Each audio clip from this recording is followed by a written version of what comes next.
Greetings in the Geek Rumors. I'm going to stand up showcase this. This is my lovely Milton Keynes Thunder ice hockey jersey. So that can only mean one thing. We are now on part Thor of the Infinity Watch.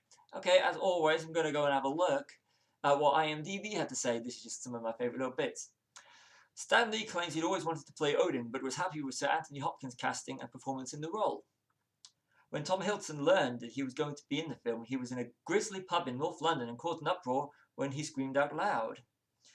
Mjolnir is ancient Norse for grinder. This is Rene Russo's first film in 6 years. According to Russo, it was her daughter who persuaded her to work on the film after a long sabbatical. Natalie Portman took the role of Jane Foster because she couldn't resist the opportunity of a comic book film directed by Kenneth Branagh. I was just like, Kenneth Branagh doing Thor is super weird, I've got to do it. Thor is played by Chris Hemsworth, who starred in 2009's Star Trek as James T. Kirk's father. His love interest, Jane Foster, is played by Natalie Portman, who played Luke Skywalker's mother in the Star Wars saga. Okay, that's all that out of the way. Now, here's what I've got to say, Okay, absolutely fantastic film. I do love Thor. Okay, it's becoming a common thing now that I do love these films, these MCU films, but this one was the brave one. Up until now, all Marvel's films had been on Earth, well, all these films in the MCU, so taking it off-world was a brave move, especially considering we'd just only been really introduced to Iron Man and Hulk at that point. I absolutely love this film. I mean, Tom Hiddleston as Loki, Chris Hemsworth Thor.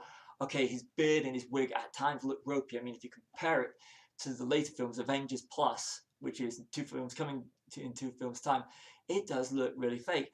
And, but it's a very safe film. It does follow the standard format of the other ones, but it's the way it's filmed, different colors for Asgard and for Earth and for Jotunheim.